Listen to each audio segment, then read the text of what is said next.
Graça e paz, querido. Estamos em mais uma aula acerca de fases do crescimento. Esse é o nosso módulo 6 e a nossa terceira aula. Estamos falando aí sobre o novo nascimento, é isso aí. Vimos aí na nossa última aula falando que para que o homem pudesse ter comunhão com Deus novamente, ele tinha que nascer de novo.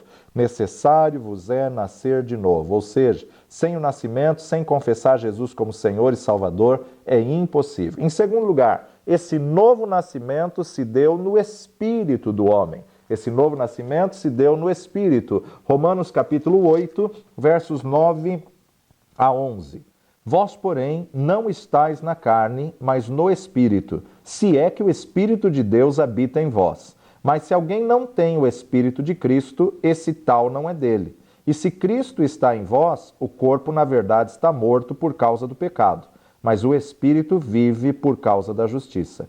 E se o Espírito daquele que dos mortos ressuscitou a Jesus habita em vós, aquele que dos mortos ressuscitou a Cristo também vivificará o vosso corpo mortal pelo seu Espírito que em vós habita. Então, na verdade, os que estão na carne não podem agradar a Deus. Os que estão na carne jamais agradam ao Senhor, mesmo porque não o conhecem. Mas, se você aceitou a Jesus, você não está na carne, mas no Espírito, se é que o Espírito de Deus habita em vós. O corpo está morto quanto aos desejos da carne, ou temos que mortificar os desejos do corpo a cada dia, os desejos da carne a cada momento, para que possamos ser dominados pelo Espírito. Nesse mesmo capítulo, Romanos 8, 14 a 16, porque todos os que são guiados pelo Espírito de Deus, esses são filhos de Deus, porque não recebestes o espírito de escravidão para outra vez estardes em temor, mas recebestes o espírito da adoção de filhos, pelo qual clamamos, Abba, Pai. O mesmo Espírito testifica com o nosso espírito que somos filhos de Deus. O mesmo Espírito testifica com o nosso espírito. Quem nos faz escravos é o diabo, Deus não. Deus nos chama de amigos, Deus nos chama de filhos. Então, ser cristão não é viver em escravidão. O mundo acha que o cristão não tem liberdade. O mundo acha que o cristão não tem opção de escolha. E é exatamente o contrário, ou seja, nós temos a liberdade, somos livres, não estamos amarrados a um vício, a um pecado, a um hábito, né? Nós somos, na verdade, livres. Por quê? Por intermédio de Cristo Jesus. Então não somos obrigados e não devemos entrar na forma deste mundo, nos padrões deste mundo. Não somos obrigados a fazer tal coisa porque todo mundo faz, para seguir a moda ou foi imposto alguma coisa. Não.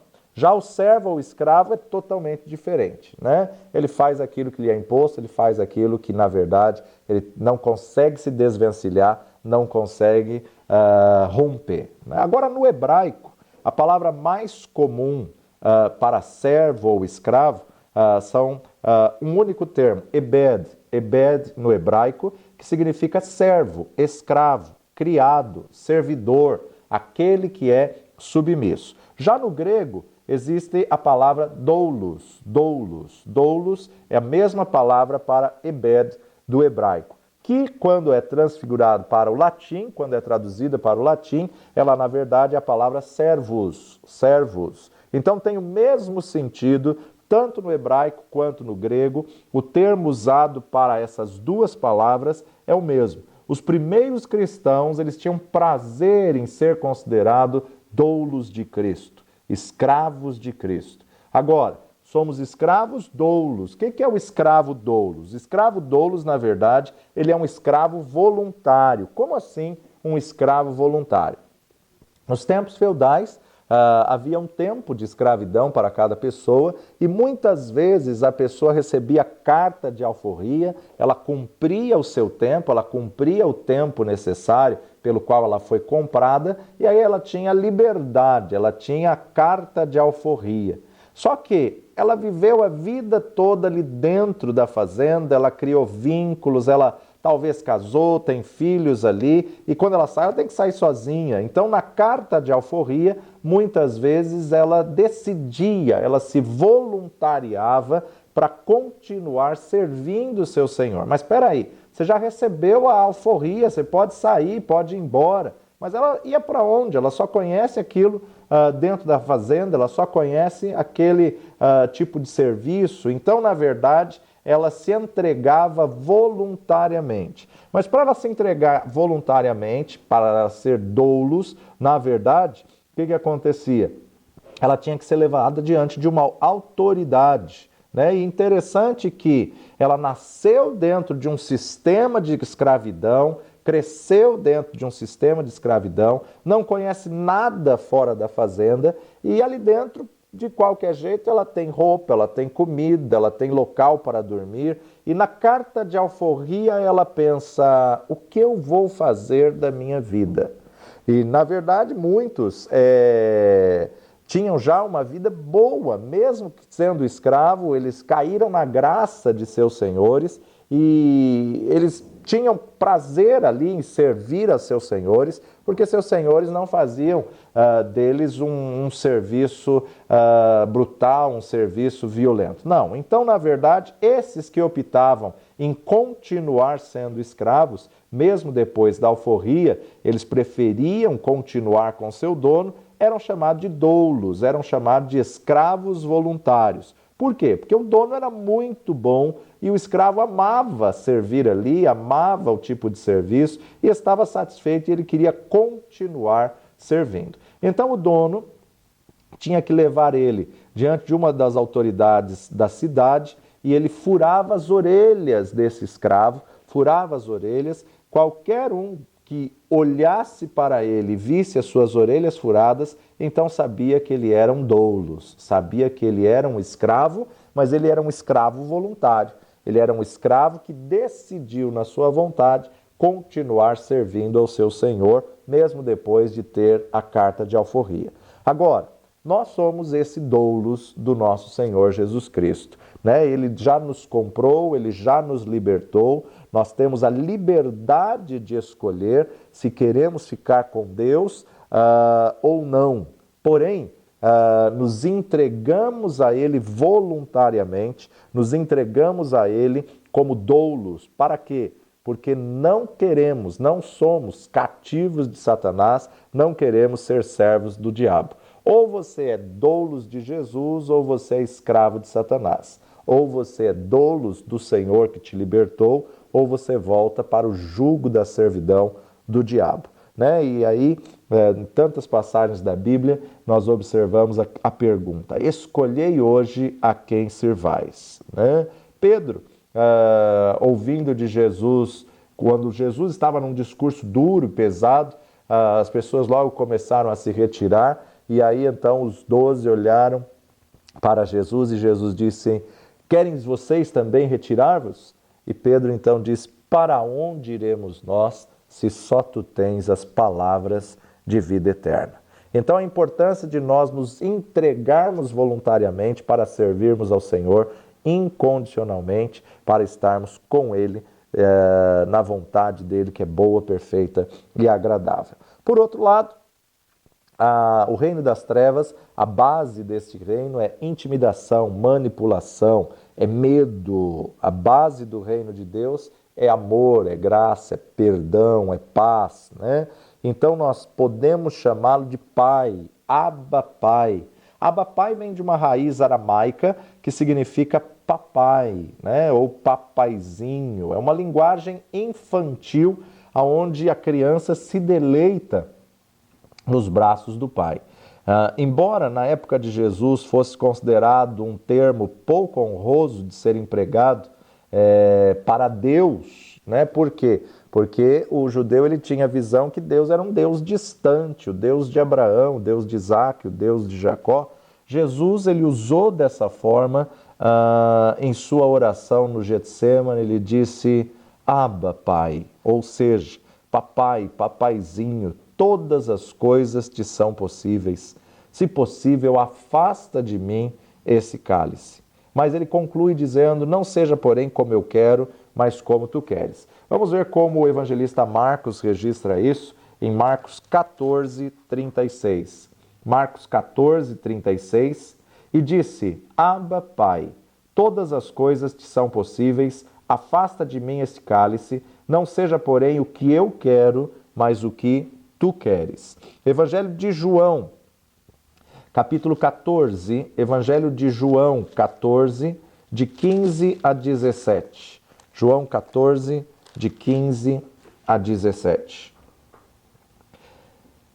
Se me amardes, guardareis os meus mandamentos, e eu rogarei ao Pai, e ele vos dará outro Consolador, para que fique convosco para sempre. O Espírito da verdade, que o mundo não pode receber, porque não o vê e nem o conhece. Mas vós o conheceis, porque habita convosco e estará em vós. Então, na verdade, quando Jesus diz, Abba, Pai, todas as coisas te são possíveis, ele está usando um termo que demonstra intimidade, um termo que demonstra relacionamento.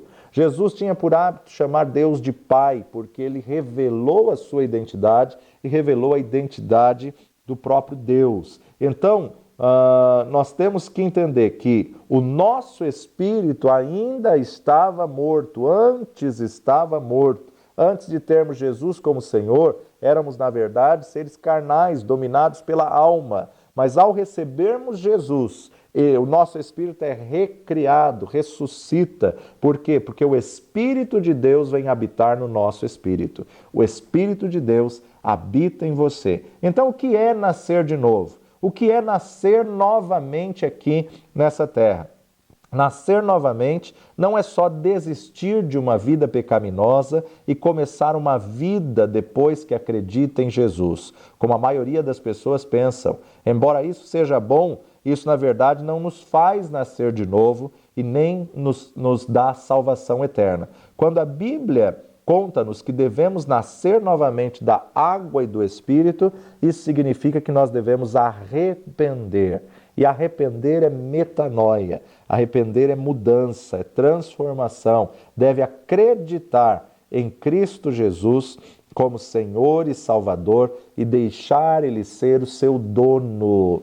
Que Ele passe a dominar a tua vida, que Ele passe a governar as tuas atitudes e as suas decisões, porque Ele foi o único que veio em carne e sangue, em tudo foi tentado, mas nunca pecou, nunca cedeu à tentação, foi morto, crucificado, se identificou como homem e substituiu o nosso pecado na cruz do Calvário. E ao terceiro dia Ele ressuscitou e em breve voltará para buscar um povo lavado, comprado e remido pelo seu próprio sangue, um povo comprado pelo alto preço que foi preço de sangue. Assim, nós recebemos a remissão dos pecados e nos tornamos puros, justos, justificados pelo sangue de Cristo na cruz do Calvário. Em outras palavras, nascer de novo significa nascer do Espírito, nascer de cima. Isso não é uma mudança que vem do ser humano, isso é uma transformação que só o Espírito Santo pode gerar, porque ninguém pode dizer que Jesus é Senhor se não for pelo Espírito. Então, tem 3 mortes. A morte espiritual, que todo aquele que não tem Jesus como Senhor está morto espiritualmente, e mesmo resolvendo a questão da morte espiritual, podemos ter o desprazer da morte física, que é, na verdade, a consequência do pecado, o salário do pecado. Mas se resolvermos a questão da morte espiritual em vida, na verdade, jamais passaremos pela morte eterna, né? Como uma equação. Quem nasce uma vez pode morrer 3. Agora, quem nasce 2 vezes pode morrer uma única vez, mas se morrer aqui, na verdade, não é o fim. Ele passa da morte para a vida, está com a vida abundante, a vida eterna e jamais tem lugar na segunda morte. Nasceu espiritualmente, então começa uma nova fase da vida cristã, a fase de recém-nascido. Ninguém nasce naturalmente ou fisicamente já maduro. Ninguém nasce naturalmente ou fisicamente como um ser humano plenamente nascido. Todo aquele que nasce, nasce como recém-nascido. E a característica do recém-nascido é justamente criança. Então, todos nós nascemos bebês espiritualmente. Todos nós nascemos uma criança, seja no nascimento natural ou, inclusive, espiritualmente. Isso, o processo natural aponta para o espiritual. Há todo um processo físico, tanto naturalmente quanto espiritualmente, também não é diferente. A partir de um nascimento começa o desenvolvimento. E não dá para alterar, não dá para inverter, não dá para mudar as fases, né? Você tem que ir cada degrau, um passo de cada vez. Deus determinou e nós vamos passar por essas fases, e uns passam mais rápido, outros passam num processo mais lento, mas na verdade Deus estabeleceu, e é um processo de Deus na nossa vida espiritual. Desde o momento em que o esperma encontra com o óvulo, a vida foi concebida. Desde o momento que o esperma encontra com o óvulo, já existe uma vida no ventre, já existe ali um bebê, já existe ali uma alma, um feto, né? Hebreus capítulo 5, versos 12. Porque devendo já ser mestres pelo tempo, ainda necessitais de que se vos torne a ensinar quais sejam os primeiros rudimentos das palavras de Deus, e vos haveis feitos tais que necessitais de leite, e não de sólido mantimento. Porque qualquer que ainda se alimenta de leite, não está experimentado na palavra da justiça, porque é menino. Mas o mantimento sólido é para os perfeitos, os quais, em razão do costume, têm os sentidos exercitados para discernir tanto o bem como o mal. O escritor de Hebreus aqui, na verdade, ele está falando sobre dois tipos de alimento. Ou o leite para o recém-nascido, ou o alimento sólido para aquele que chegou à estatura amadurecida. Então, o escritor de Hebreus está dizendo, olha, pelo tempo que vocês têm de convertidos em Cristo Jesus, já era para vocês serem mestres, já era para vocês estarem ensinando.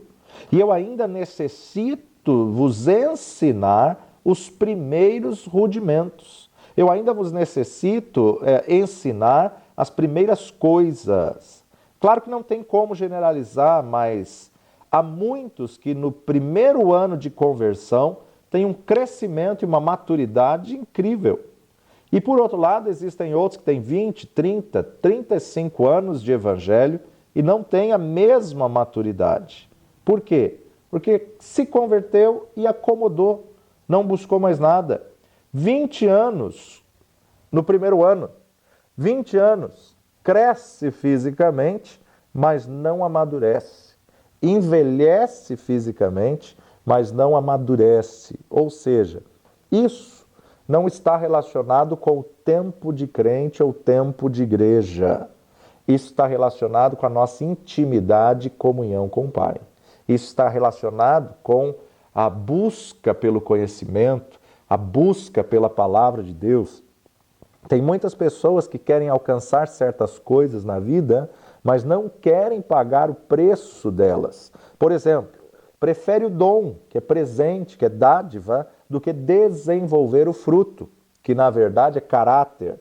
Preferem o dom porque o dom é de graça. Preferem o dom porque é uma dádiva, um presente. Só que para ele ser aprovado, o dom não pesa.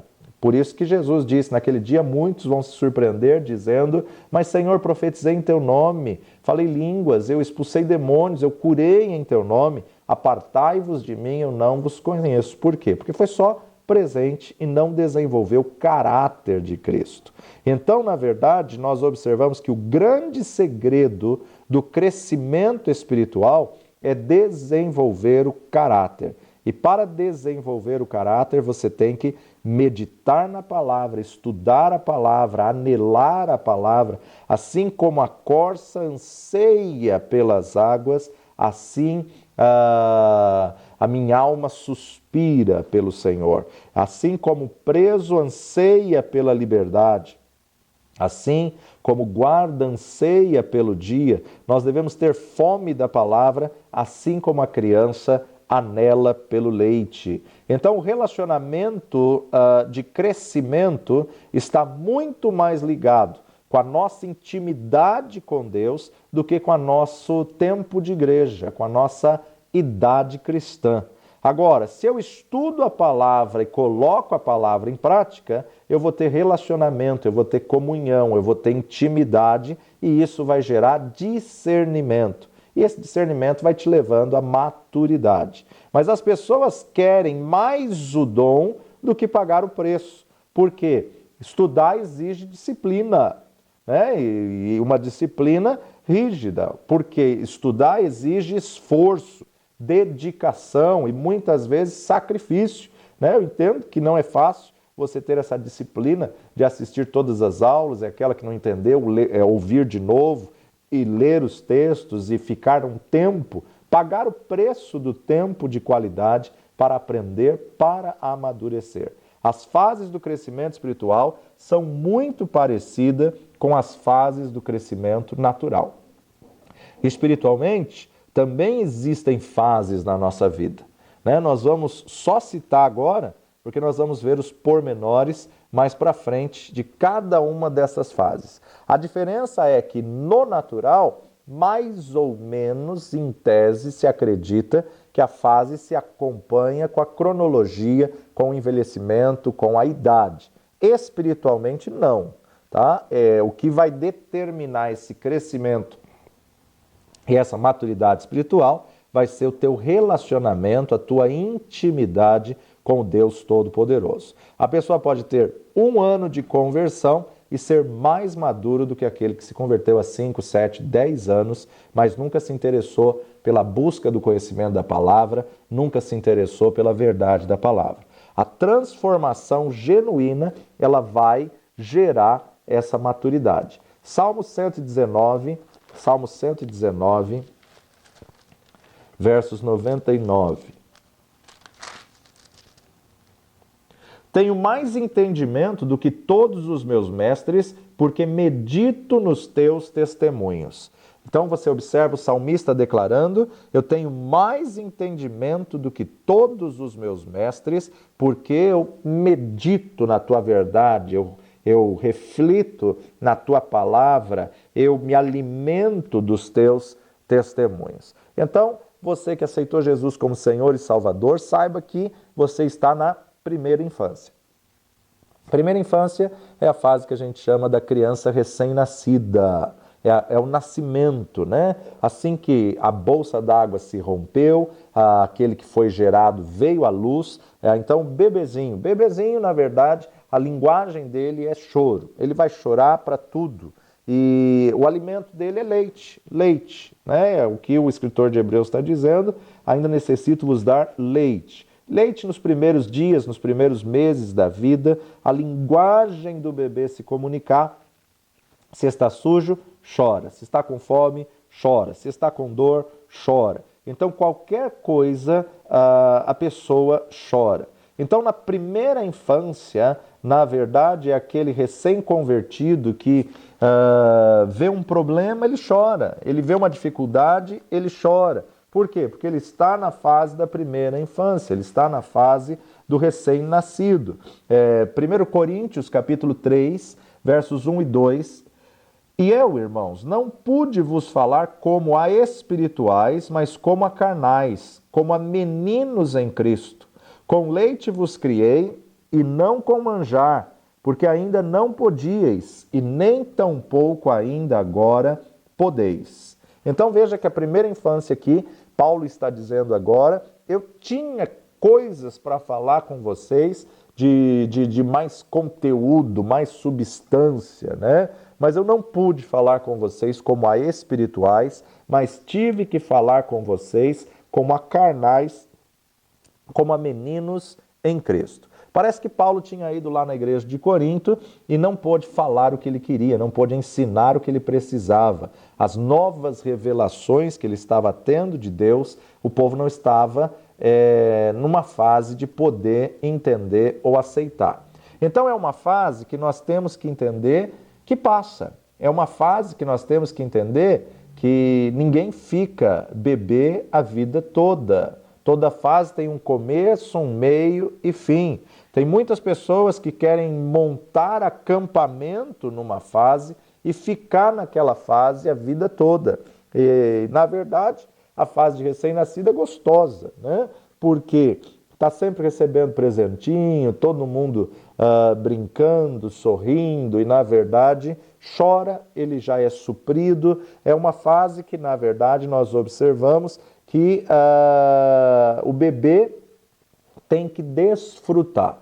Qual cobrança que os pais fazem para um recém-nascido? Nenhuma. Então, nessa fase, se você tem fome, você chora. Se você tem sede, você chora. Se você sujou as fraldas, você chora.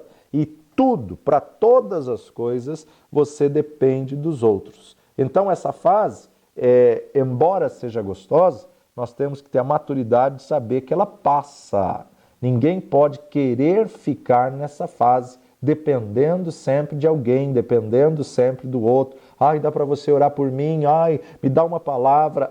Ei, chega uma hora que você tem que orar, você tem que levantar e ler a Bíblia e buscar a palavra e ter relacionamento com Deus. Mas tem pessoas que estão 20, 30 anos dentro da igreja e ainda estão nessa fase espiritual. Ai, dá para você tirar uma palavra para mim? Ou dá para você orar por mim? Porque ele não tem vida de oração, ele não tem vida de comunhão, ele não tem vida de relacionamento, ele não tem disciplina de leitura da palavra.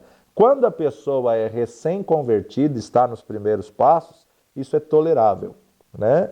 Mas à medida que a pessoa tem tempo de cristã, ela tem que começar a crescer e amadurecer. Toda criança, quando ela acostuma com uma coisa, quando ela acostuma com o colo, ela vai chorar porque ela quer colo, né? Ela quer aproximação, ela quer afetividade, ela quer só a presença de alguém ali, ela quer se sentir amada e sem cobranças. Só que nós temos paciência, quando a criança é recém-nascida, nós temos paciência e também devemos ter quando a pessoa é um recém-convertido. Só que passado 1 ano, 2 anos, 3 anos, 5 anos, 10 anos, essa atitude tem que mudar. Então tem alguns que não querem sair da fase da primeira infância, querem ficar continuamente sendo servidos, querem ficar continuamente dependendo dos outros, quer que as pessoas liguem para ela toda hora, querem que as pessoas papariquem ela, querem que as pessoas sintam falta dela, ore por ela e leia uma palavra para ela.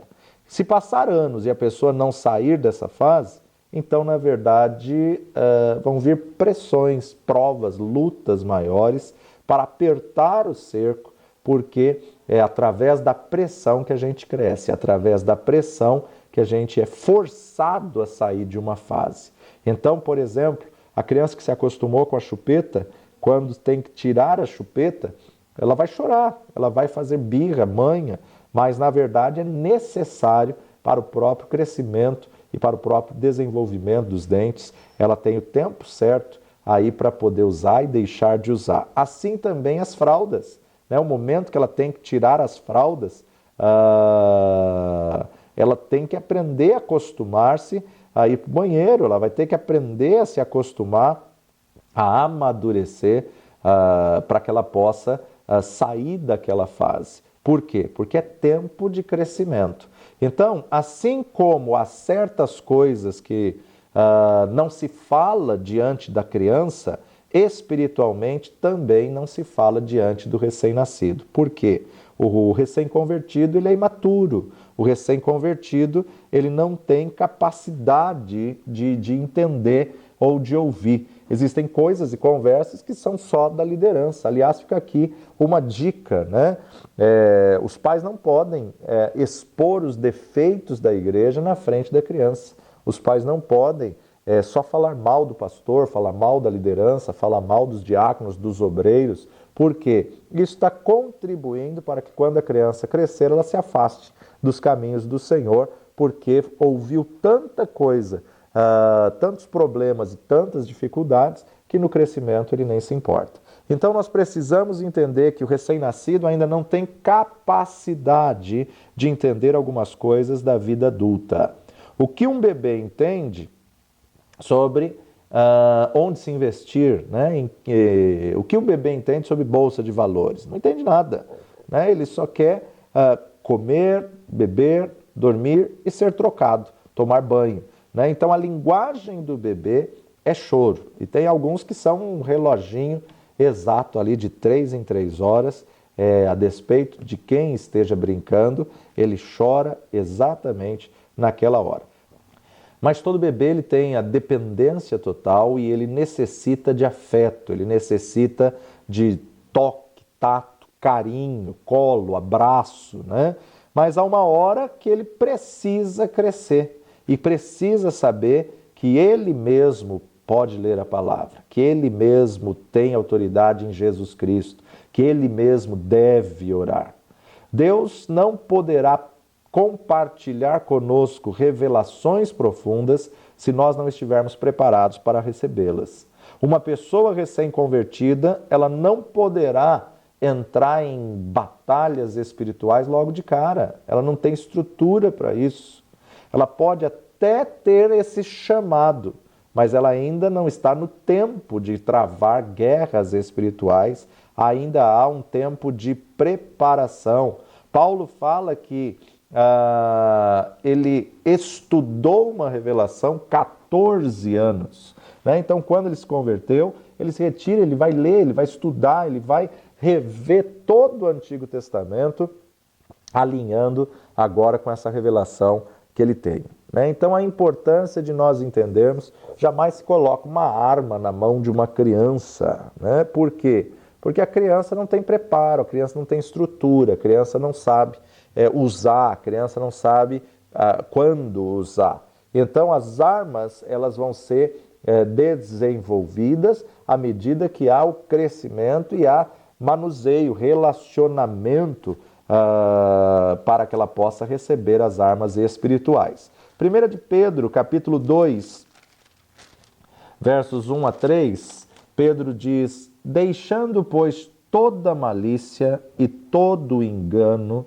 e fingimentos, e invejas, e todas as murmurações, desejais afetuosamente, como meninos novamente nascidos, o leite racional, não falsificado, para que por ele vades crescendo, se é que já provastes que o Senhor é benigno. Deixando, pois, toda malícia da velha criatura, todo engano do velho homem, todo fingimento, toda inveja, toda sorte de maledicência, desejai ardentemente como meninos recém-nascidos. Ou seja, novo convertido. Se existe o puro, existe o impuro também. Então nós temos que tomar cuidado, porque quando Pedro está dizendo aqui o puro leite espiritual, o puro leite espiritual. Outra versão, né? Outra versão diz: desejai ardentemente como meninos recém-nascidos o puro leite espiritual, para que por ele crescerdes para a salvação. Então a gente observa aqui nessa versão que se existe o leite puro, existe o impuro também. Um leite racional, um leite bom, um leite que vá alimentar. Nós devemos decidir ficar com a palavra de Deus, com o ensino da verdade, que é o bom leite. Esse leite espiritual é a genuína palavra de Deus. O alimento correto nos fará crescer. A importância da leitura e do ensino diário, do estudo diário da verdade da palavra de Deus. Colossenses capítulo 1, verso 10. Para que possais andar dignamente diante do Senhor, agradando-lhe em tudo, frutificando em toda boa obra e crescendo no conhecimento de Deus. Crescendo no conhecimento de Deus. Cada um de nós foi chamado para dar frutos e esses frutos serem permanentes, né? Uma árvore nova, uma muda nova, ela não pode dar fruto, mas chega o tempo que ela frutifica. Andar dignamente diante de Deus, obediência irrestrita à sua palavra. As pessoas querem alcançar coisas na vida, mas não querem pagar o preço. Então nós temos que entender que à medida que vamos crescendo, a cobrança aumenta, a pressão aumenta, as realidades são diferentes e nós precisamos desenvolver. Então todo mundo passa pela fase de meninice, né? Meninice já é agora uma Outra fase depois de recém-nascido, a criança já tem um pouco mais de entendimento, já sabe falar o que ela quer, né? Estou com fome, estou com sede, com calor, já sabe mostrar onde dói, e agora é uma fase que a gente está chamando de meninice. Só que ainda ela não sabe fazer a comida, ela ainda não sabe algumas coisas, mas não é mais bebê. Ela já anda pelas próprias pernas, ela já sabe balbuciar ou falar algumas palavras, algumas ainda fala errado, mas já começa a comer sozinha, já sabe se expressar. Então a vida espiritual sai da primeira infância de recém-nascido e também vai para a fase de meninice. Já consegue se alimentar e uma coisa muito comum nessa fase é a inconstância, né? A inconstância. São inconstantes. Olha o que Paulo vai nos dizer em Efésios capítulo 4, versos 12 a 14. 12 a 14. Querendo o aperfeiçoamento dos santos para a obra do ministério, para a edificação do corpo de Cristo, até que todos cheguemos à unidade da fé e ao conhecimento do Filho de Deus, a varão perfeito à medida da estatura completa de Cristo, para que não sejamos mais meninos inconstantes, levados em roda por todo o vento de doutrina, pelo engano dos homens, que com astúcia enganam fraudulosamente. Então, Paulo diz sobre a importância dos 5 ministérios, para que não sejamos mais meninos inconstantes. Numa fase do crescimento, chegamos a uma inconstância. A criança, muitas vezes você fala, leva ela, né, para algum lugar, ou para um mercado, ou para uma loja, e fala, olha, você pode escolher um. Ela fala, não, eu quero esse. Não, eu quero esse. Não, eu quero esse. Então, eu quero azul. Não, eu quero verde. Não, eu quero vermelho. Não, eu quero o amarelo. Inconstante. Né? Ora ela quer, ora ela não quer, ora ela vai, ora ela não vai. A fase do crescimento é natural passar por essa fase da inconstância, mas passar, não permanecer na fase da inconstância. Quando Paulo vai falar sobre a excelência do amor, em 1 Coríntios 13, versículo 11, ele diz: quando eu era menino, falava como menino, sentia como menino, discorria como menino, mas logo que cheguei a ser homem, acabei com as coisas de menino. Logo que cheguei a ser homem, acabei com as coisas de menino. Ninguém nasce adulto, nem o próprio Paulo. Paulo não nasceu adulto espiritualmente. Embora ele tivesse um bom conhecimento do Tanakh, do Antigo Testamento, da Torá, embora ele fosse fariseu dos fariseus, embora ele dominasse o Pentateuco, na verdade, ele nasceu recém-nascido. Ele nasceu bebê. Ele nasceu uma criança espiritual e também passou pela fase da meninice. Quando eu era menino, falava como menino, discorria como menino, pensava como menino, mas quando cheguei a ser homem, acabei com as coisas de menino. O apóstolo Paulo está confessando que não nasceu adulto e passou pela fase da meninice.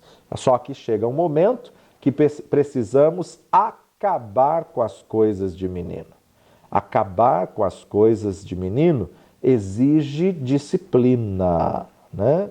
Imagina aí uma pessoa de 30 anos se jogando no corredor do supermercado, fazendo birra, fazendo manha, gritando, chorando no chão, porque quer algo que alguém não lhe deu, quer algo que alguém não colocou, né? Então, na verdade, é algo ridículo, é algo absurdo.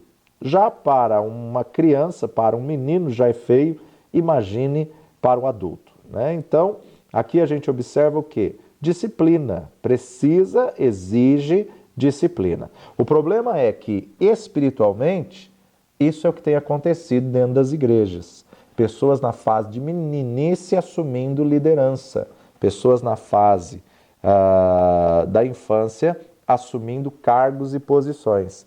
Crentes que não sabem ser contrariados. Pessoas que não sabem ouvir um não. Não é tempo, não faça isso agora.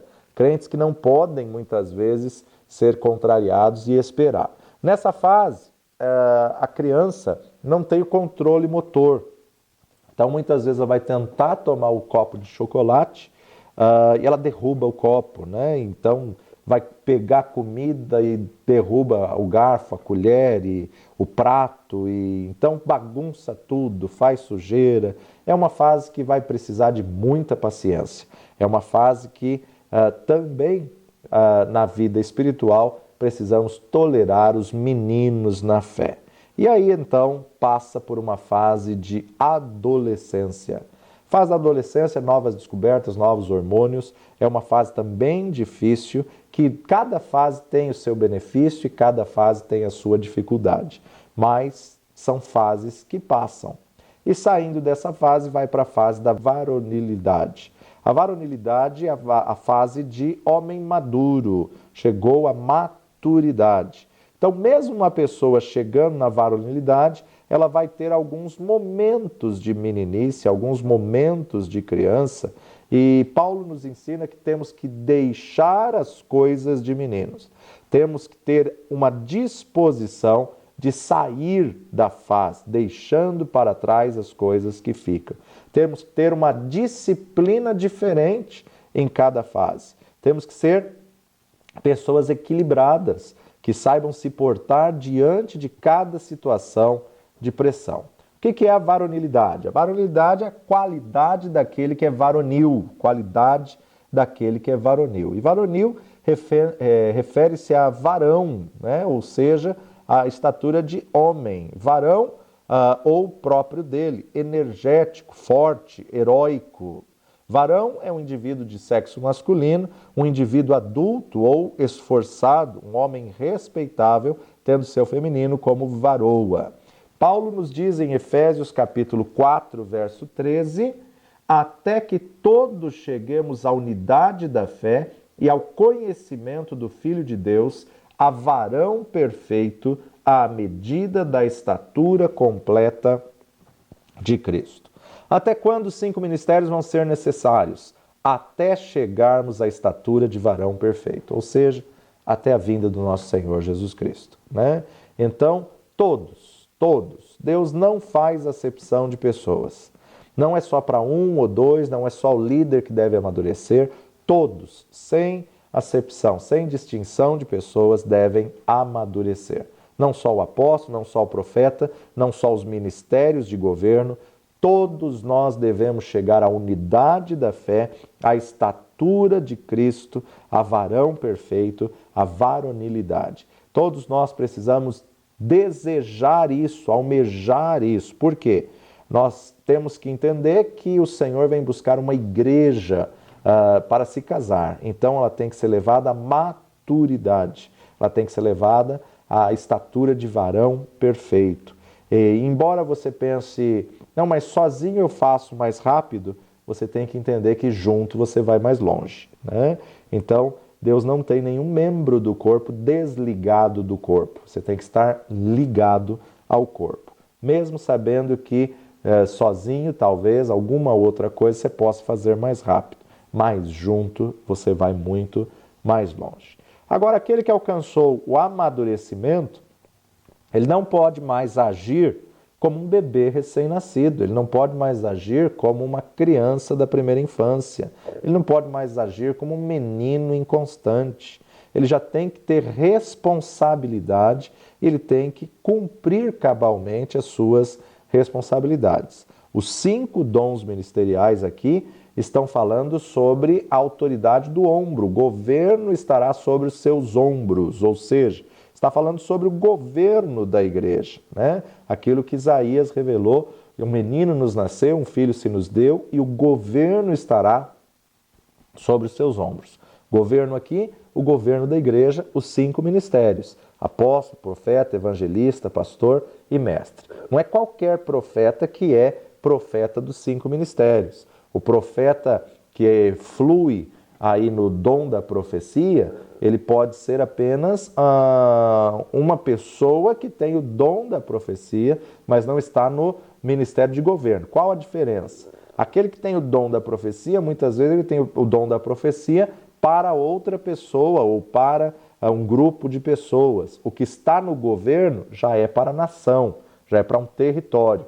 Um é para pessoa e o outro é territorial. Já o apóstolo, não. O apóstolo tem que ter uma visão para o reino, né? O apóstolo nunca pode ter uma visão só local para a igreja, para a denominação, porque para a denominação, Deus Pai estabeleceu pastores e Jesus deu alguns para pastores. Pastor é local, é o rebanho local. Então, os ministérios de governo são pessoas de liderança.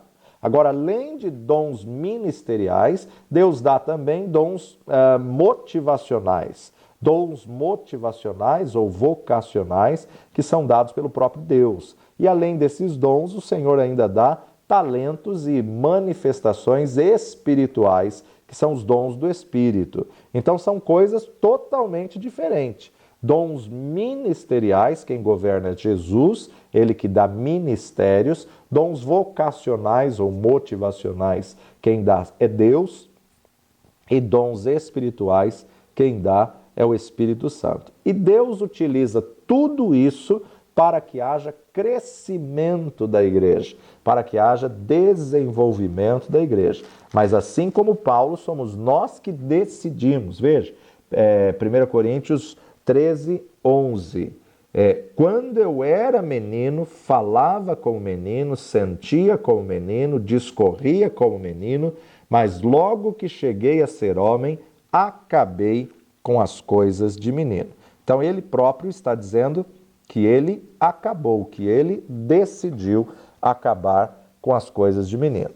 Deus quer que cresçamos, né? E aqui, na verdade, isso não é só para a liderança. Todos nós temos que ter um alvo, todos nós temos que chegar à estatura de varão perfeito, à plenitude de Cristo em nós. Então, um recém-nascido precisa dar comida na boca. Um menino está aprendendo a comer sozinho. Um varão tem que prover a comida para as crianças, né? Agora, só pode gerar outros filhos aquele que chegou à estatura de varão, né? Aquele que chegou à varonilidade. Um recém-nascido e um menino não vai gerar outros filhos. E por outro lado, por mais bonitinho, por melhor que seja a fase de recém-nascido, nós temos que ter a maturidade para saber que cresce e que passa. Embora muitas vezes um pai, uma mãe fale da boca para fora, né? Ai, que bonitinho, que bom se ficasse desse tamanho sempre. É uma tremenda ignorância, porque uma criança que não cresce tem problemas e problemas sérios na medula. Uma criança que não desenvolve e fica sempre naquele tamanho de recém-nascido tem doença e doença séria. Então, não podemos querer forçar a pessoa a ficar sempre na fase de recém-nascido espiritualmente também, né? Não existe essa possibilidade. A pessoa tem que desenvolver o crescimento, a maturidade, ela tem que estudar e buscar e colocar a palavra de Deus em prática. Nunca vai existir o momento que você vai ficar 100% pleno, perfeito, né? Não adianta. Sempre vamos precisar estar sendo trabalhados, sempre vamos precisar ser lapidado. Duas palavras que, na verdade, vão representar filho no original, na Bíblia, no grego, são huios e teknon. Teknon e huios, aonde nós observamos que vão definir a qualidade do filho, vão definir a fase do filho, né? Ou que tipo de filho eles têm. Qual a diferença? Temos que entender que o teknon é aquele filho que é apenas gerado e o huio é aquele filho que está amadurecido. Teknon é aquele filho que apenas nasceu, né? Então, na verdade, ele está apenas gerado. Teknon, João 1,12. Evangelho de João 1,12. Mas a todos quantos o receberam, deu-lhes o poder de serem feitos filhos de Deus, aos que creem no seu nome.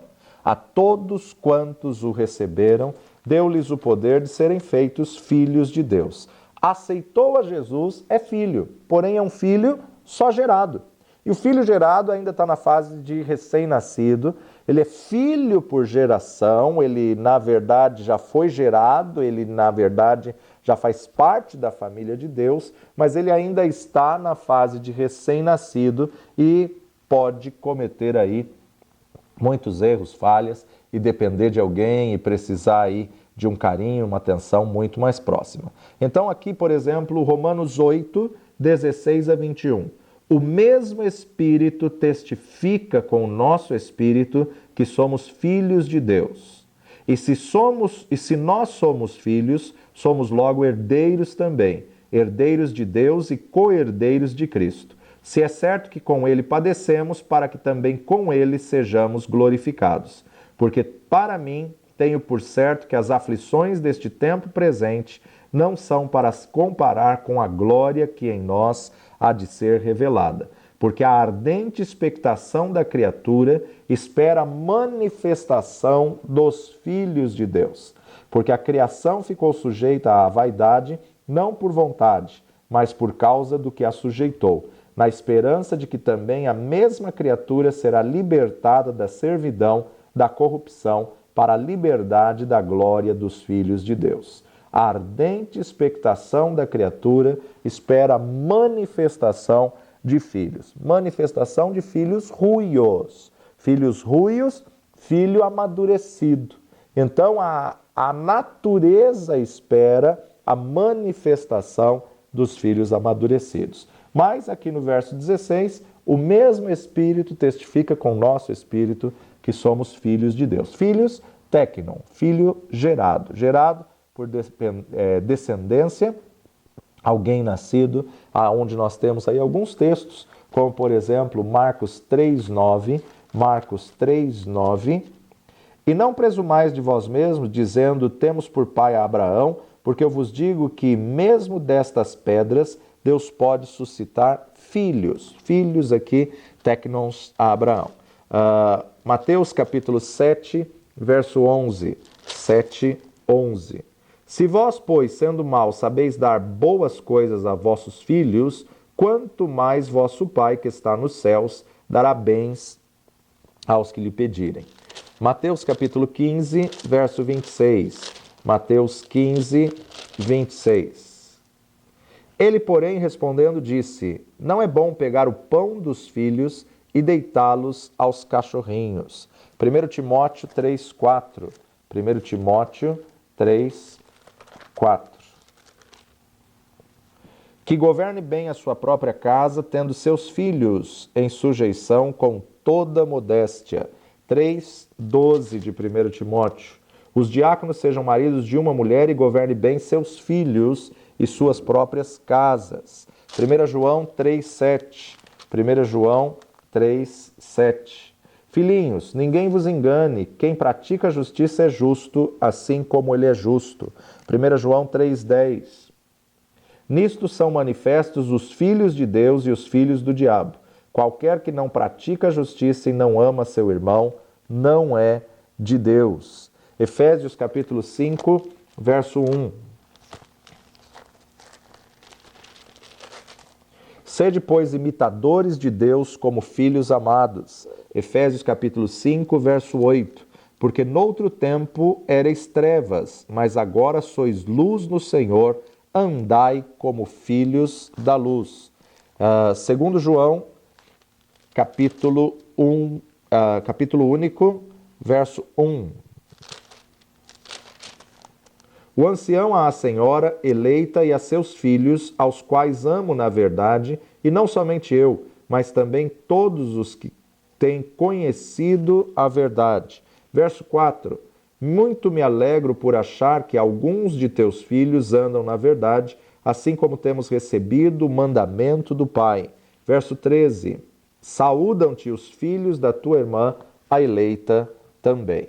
Então, filho, em todas essas passagens, o termo no original é teknon, teknon. E teknon significa, na verdade, filho gerado. Filho gerado, ou seja, é o filho por direito de nascimento. Nasceu de novo, aceitou a Jesus, é filho. Só que ele é téknon. Ele tem ainda o comportamento de um recém-nascido, né? Qualquer bebê que nasce numa família real, ele tem o direito de ser rei. Ele tem o direito da hereditariedade. Porém, é filho imaturo, né? Então, ele foi apenas gerado. E depois nós temos a palavra huios. Huios é um filho maduro, é o filho que herda tudo que é do pai, é um filho que chegou à fase de amadurecimento.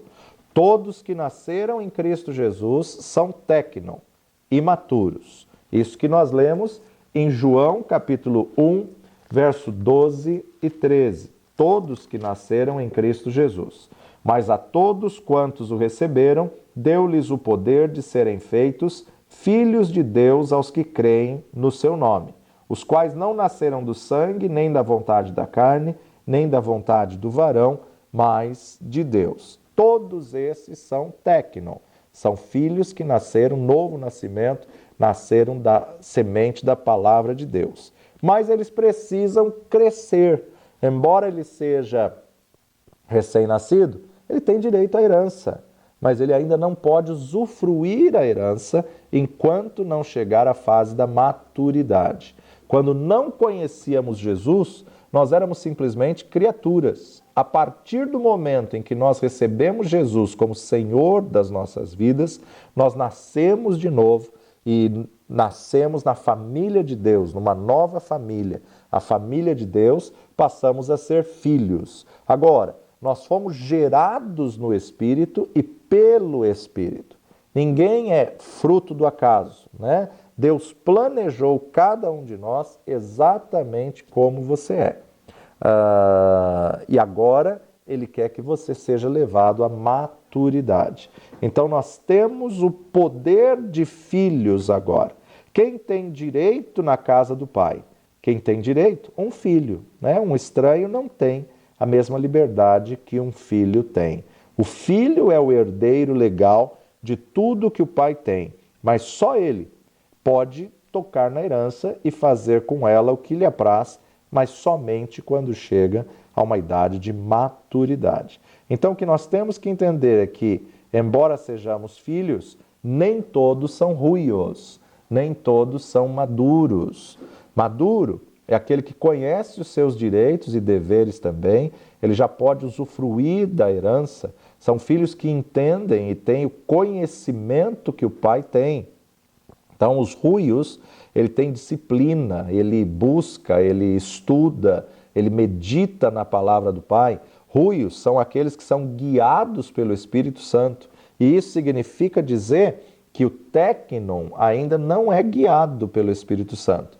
Todo aquele que aceitou a Jesus, ele precisa conhecer como ser guiado pelo Espírito Santo, e isso só vem com a maturidade quando ele chega à posição de ruios.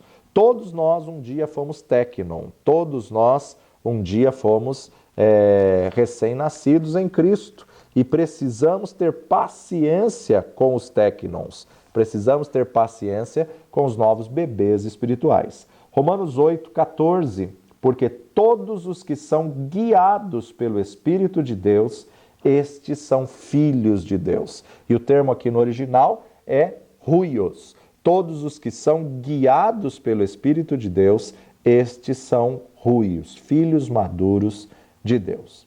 O que precisamos fazer para ser téknon?